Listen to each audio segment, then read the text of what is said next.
Japan is building one of the biggest walls in modern history, a truly amazing feat of engineering that's getting attention all over the world. But it's not to keep invaders out, eh? No armies or epic battles here. This massive wall was built to face a much older enemy, the ocean and its tsunamis, which have been challenging Japan for centuries. Imagine hundreds of kilometers of concrete along the coast, a direct and bold answer to a devastating and unpredictable threat. Tsunamis are giant waves that can destroy entire cities in minutes without warning. And for Japan, this is a constant threat, like that never-ending heat wave that just won't quit. The wall shows their determination to protect families and the country's future, just like a good Canadian parent would do without a second thought. More than just an engineering project, it's a symbol of resilience in the face of nature, kind of like the Canadian spirit that never gives up, no matter the challenge. But can tons of concrete really hold back the ocean's fury and protect everything behind it? Throughout this video, we're going to uncover the secrets of this epic construction, full of surprising details, and also show the impact it has on the lives of millions of people who live there, day after day. Get ready to learn about the world's greatest defense against tsunamis, a true wall of hope. So what's this wall like? What makes it so impressive and unique? Imagine a concrete shield that stretches for 440 kilometers along Japan's northeast coast, protecting entire cities.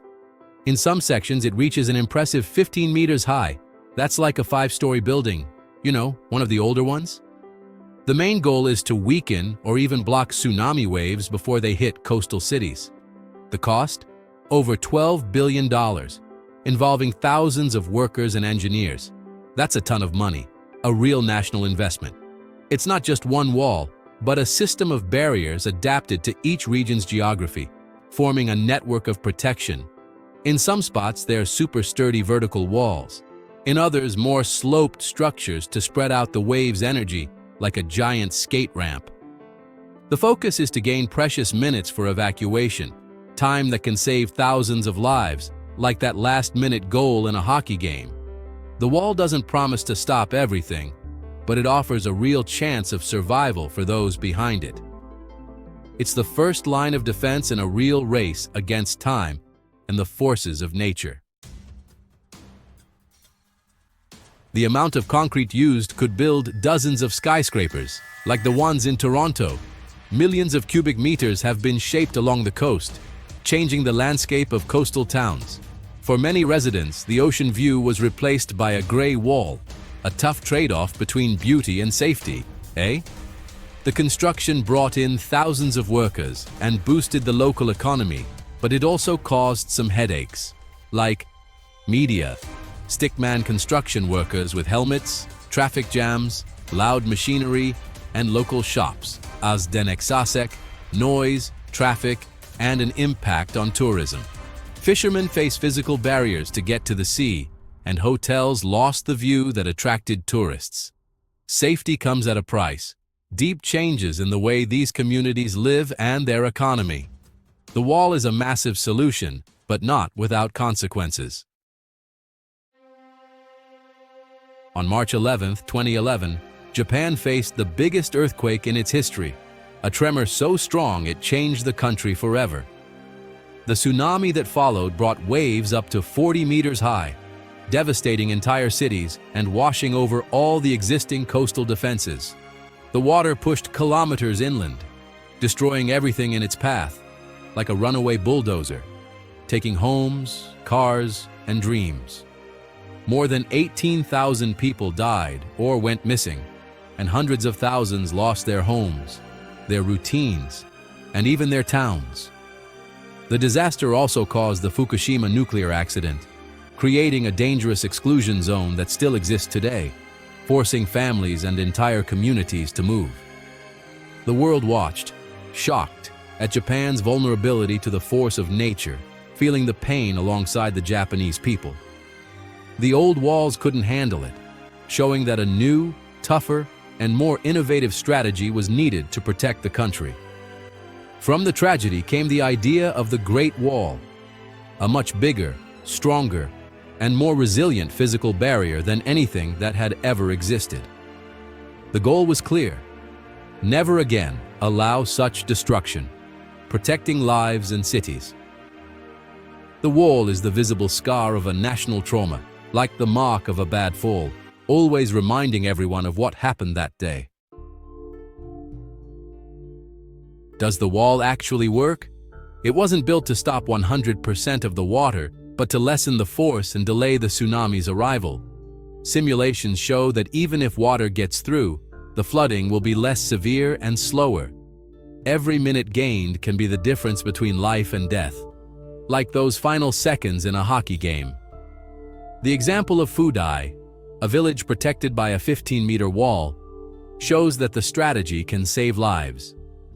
While neighboring towns were wiped out in 2011, Phu Dai held its own, but some people criticize it.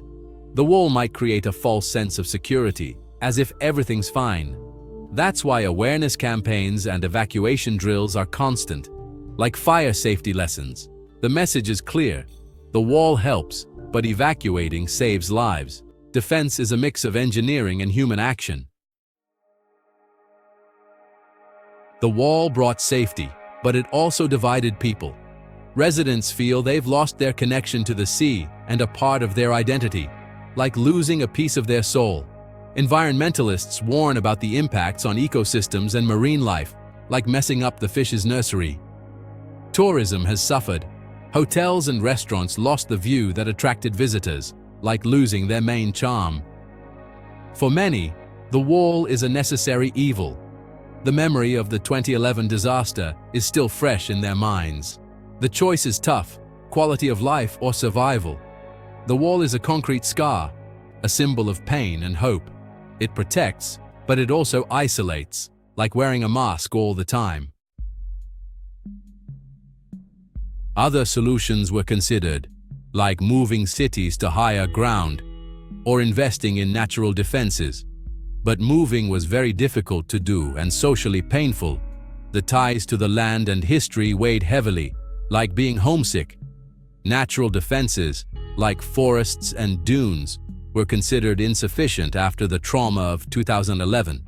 The wall was the winner because it was a quick solution, visible to everyone, and provided immediate security. The government opted for a multi-layered defense strategy: wall evacuation and partial relocation.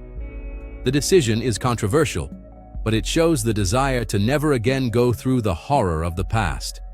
The wall is the most concrete answer to an ancient fear, one that goes way back. It's a bold bet on engineering and resilience. The wall is just one part of Japan's strategy. The country invested in cutting-edge technology, seismic sensors, supercomputers, and alerts that go straight to cell phones and sirens.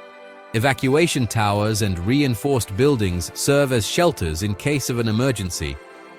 Compared to other countries, Japan mixes physical barriers with alert systems and community education. The wall is an experiment that's never been done before, a symbol of the fight between engineering and nature. It represents the resilience of a people and the challenge of living in harmony with the ocean. Will this be the definitive answer, or just a temporary fix? Leave your thoughts in the comments and see you in the next video.